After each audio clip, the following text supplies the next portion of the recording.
My fellow Ambazonians, this is Dr. Cho Ayaba.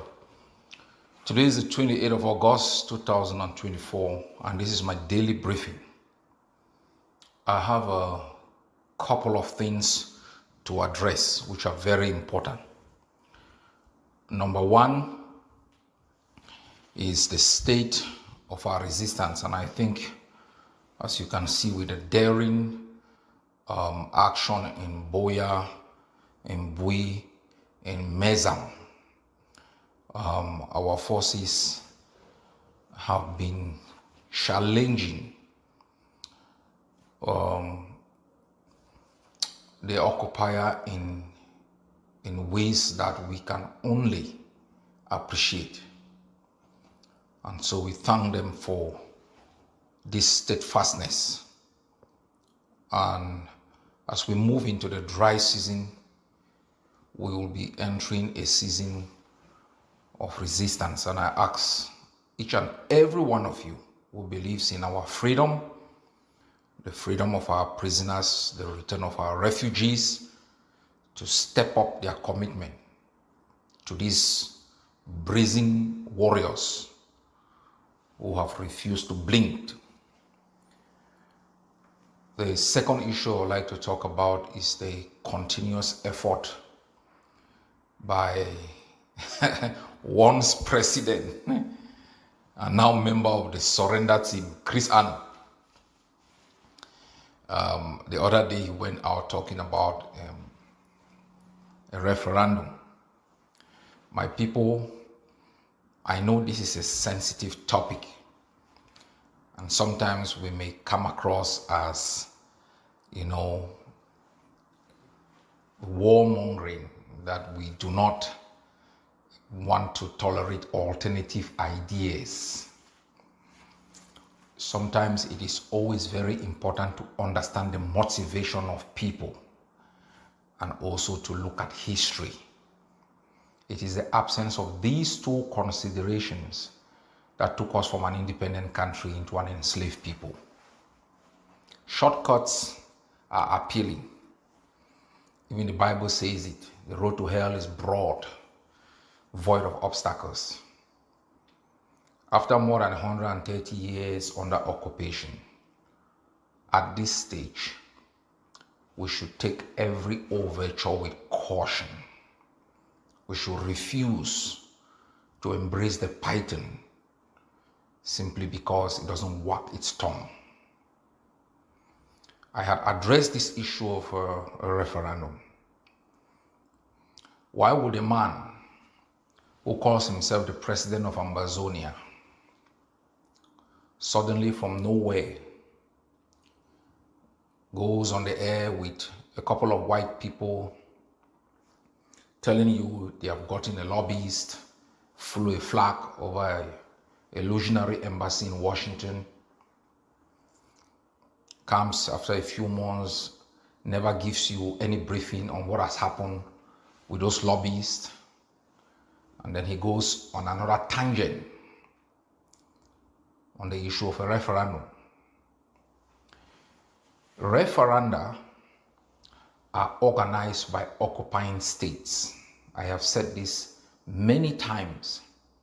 The United Nations, in situations of occupation where the occupier is recognized as United Nations has recognized the occupier as a de facto, de jure, legitimate or illegitimate occupier. The United Nations requires its acceptance for a referendum to be organized.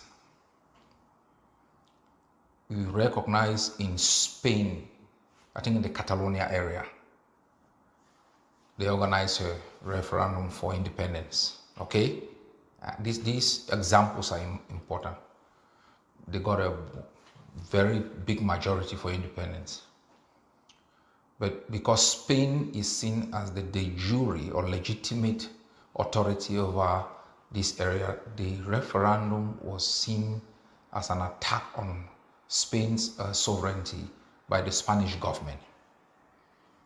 Most of those who organized that referendum are taking refuge in Belgium or are in jail forget about being jailed. We think about the validity of the referendum. In the case of the United Kingdom, Scotland cannot get up one day and organize a referendum, or the United Nations cannot get up one day and try to organize a referendum for Scotland. It requires England to be able to organize, to accept that a referendum will take place. East Timor, it was President Suharto who organized the referendum, then backed by the United Nations. Eritrea was Ethiopia. The United Nations provide support. Now, let me take you back to the liberation cases. In the case of East Timor, sustainability of Indonesian occupation of East Timor was under attack, was seen as unsustainable. And so when a new president emerged, they saw an exit through a referendum for first autonomy, and if overwhelming votes for independence, then for independence. For Eritrea, as I said before, the Eritreans had already captured their capital.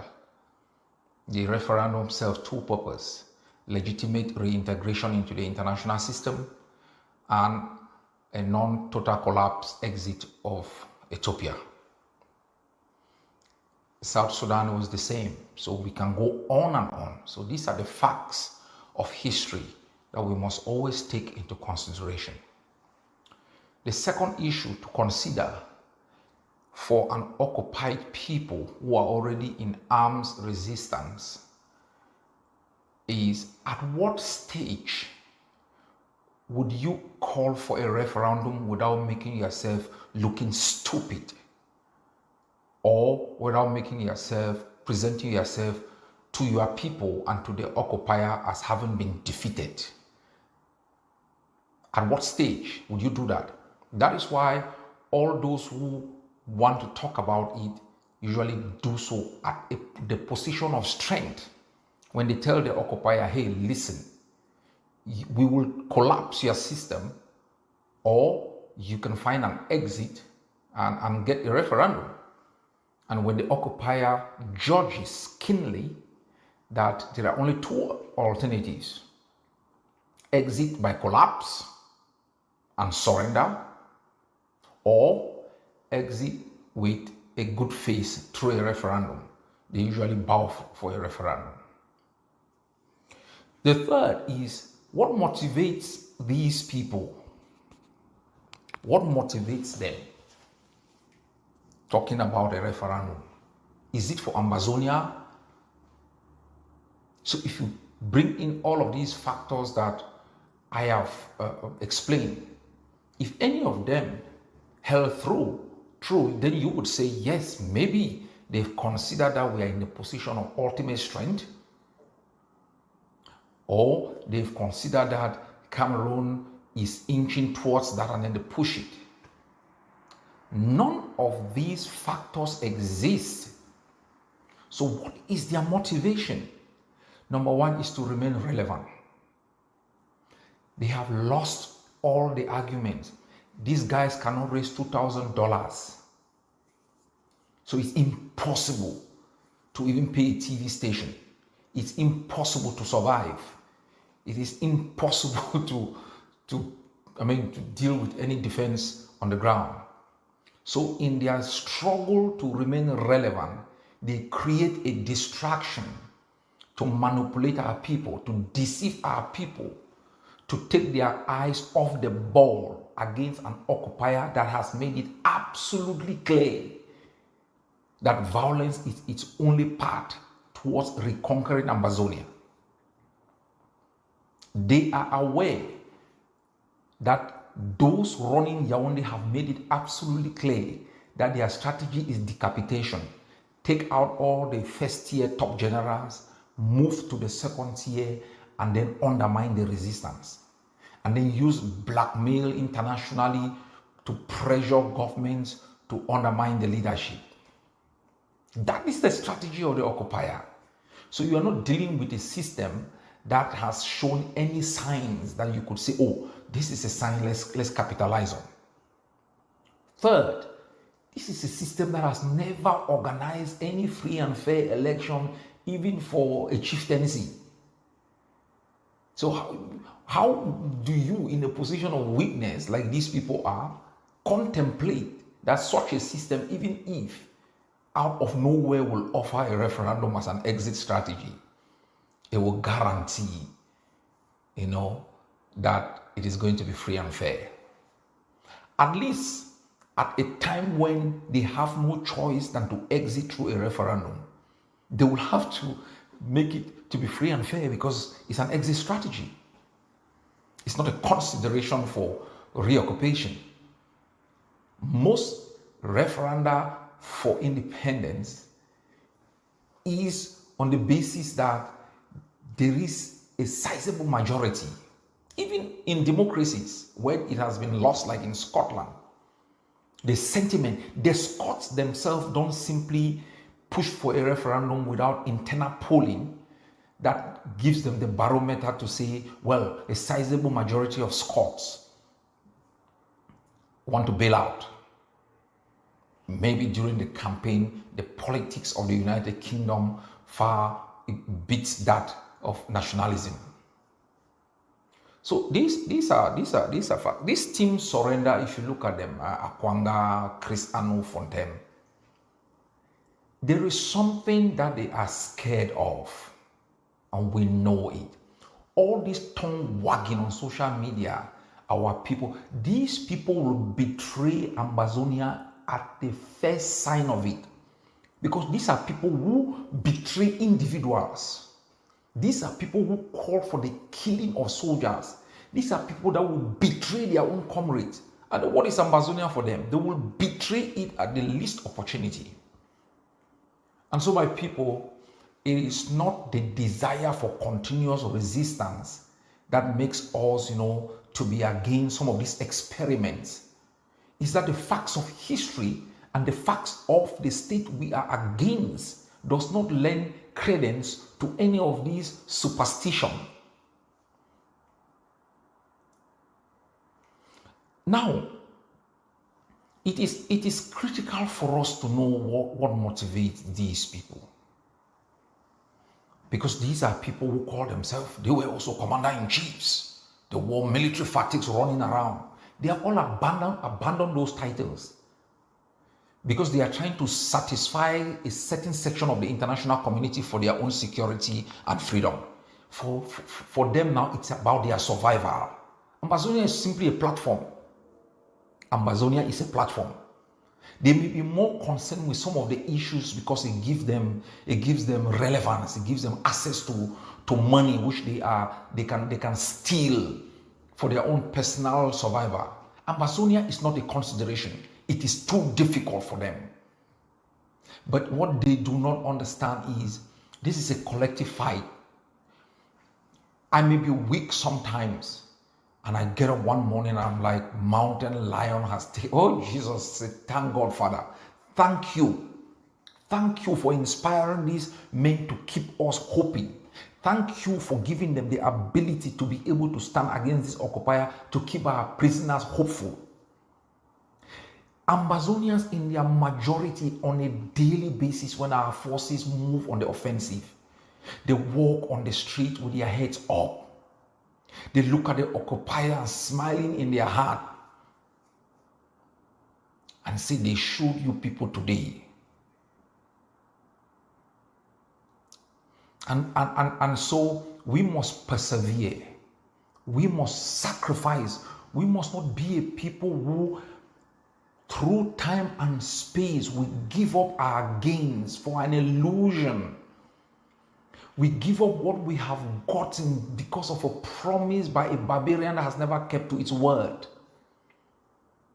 We interpret, the actions of the international community as, this thing is somehow impossible. They slam on us, on our faces, the idea of a failed states theory, as though some of them never fought for independence, as though they never defended themselves against tyranny, as though post-independence states must be stable, must just be flourishing. Even Japan, that was nuked. Even Dresden, that was carpet bombed, needed support. Post-World War II support for reconstruction. So to look at South Sudan, that is relying on some crediting systems, paying debt that an occupier accrued to have simply emerged as an America, is a fantasy. So we must refuse to succumb. We must refuse to be manipulated, Amazonians. Everything we do in our lives requires effort. It requires perseverance. All this fantasy that has been pumped from the past 7 years, oh, we got to be united. You want to unite with who? We are united. The Amazonian people are united for independence. Not because some guys are sitting somewhere in the comfort of their rooms on WhatsApp and making noise. Should everyone, recognize them, and that will give you what you call kind of the credibility for Amazonia to move forward? It's a fallacy. Yes, unity is good, but you can't simply just live in the neighborhood and then you think that, all the traitors in the neighborhood, if we all come together, you defend that neighborhood. Or all the armed robbers, if we all unite with them, it will keep armed robbers from infiltrating that neighborhood. Unite with them, they will then know when you are on guard to tell their friends out when to rob. People must be determined. The way you speak about it, the way you demonstrate about it, the way your posture is should tell your enemy that you are no blinking type.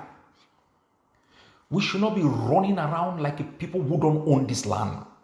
We should not be going around beggarly as a people who are not entitled to freedom. Every now and then, a group of people just come from nowhere. In August, they want to change the date of the commencement of our school year without the least consideration that you could give parents 1 year to factor this in. Who is dictating the terms? Do you think these are the same? These guys by themselves in August sat and made this decision? The next thing they will tell you is that, well, Ghost Town has a cost, has a price. They never tell you that being in jail has a cost. We should do a rescue plan to go and rescue prisoners. You've never heard them come out with a plan. How do we rescue these guys in Kondengi? It is only how do we collapse our mode of resistance in the name of our people. Now they tell you, oh, it's a referendum, oh, the armed struggle is not going anywhere. Look, my people, no armed struggle, no Amazonia. No armed struggle, no Amazonia. Take this to any bank. So I ask each and every one of you, listening to me. Some said, oh, people are running behind, they're talking about a leader. They're always talking about a leader. We should talk about which people live without a leader. In the home even, there is a leader. In church, there is a leader. You go to job, there is a leader. In your school, there is a leader. Why is the question of leadership in Amazonia inconsistent with the notion of nationalism? Why is it a threat? Why must Amazonia be leaderless before we feel like we love Amazonia? If you have your own leader and you believe in that leader, follow the leader. But to always attack people who think a leader is required, one who is tested and proven, who has not blinked, is become a crime that must be undermined. It's hypocritical. Everywhere you go, you worship your pastors in church. You go to the neighborhood, you bow to the chief, even those who are traitors. I saw all the Mancon traitors in the United States bowing to Angwafo. And then when you stand and recognize the one that is fighting for the liberation of your homeland, it is problematic. No, they are afraid. They are afraid of the truth. And it is on that basis that our resistance is anchored. Ambazonia has prevailed. All the experiments of Cameroon in Ambazonia has failed. All has failed. They have the last instrument in their hands, propaganda. They think they can threaten people. These are criminals who have burned thousands of villages, locked up our people in their jails. Those who even escaped with kidnap and rendition, put through kangaroo trials and locked up in perpetuity. Who the hell do they think they can threaten? The land is not theirs, it's ours. And they stay there at a cost, a high one. The guy who was killed in Boya, one of them, the Ambazonian, that is the same guy when people were murdered in Manfi. He was around running his mouth in different WhatsApp groups, threatening people. He's gone down, fighting for an enemy, a traitor for an occupying state. I thank all the brave Amazonian soldiers who have left the system. I thank even the Cameroonian soldiers who have left. And I ask those still anchoring themselves in this collapsing system to abandon it, to look at what is happening in Burkina Faso, to see Niger, brave men rising up, challenging autocrats and taking over. However, whatever becomes of the country, bravery is what we will salute today. And that is what we must be counted for doing.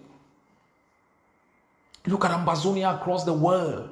Men, able-bodied men, they are cowering to tyranny. They are running behind little opportunities. When Ambazonian resistance at this phase started, all of them were jumping.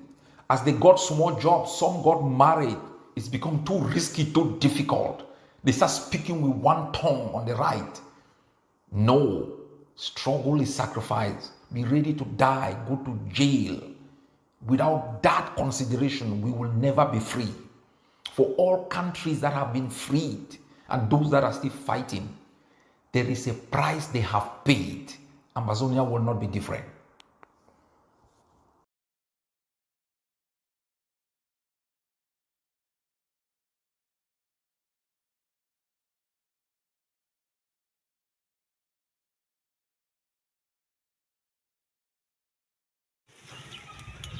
Wana Jakiri live, AGF, Jenda Kapu live, the Kelibedi Amudra Wonos Kataram, and now we stand for Wonos Kataram for Jakiri live, AGF, Jenda Kapu,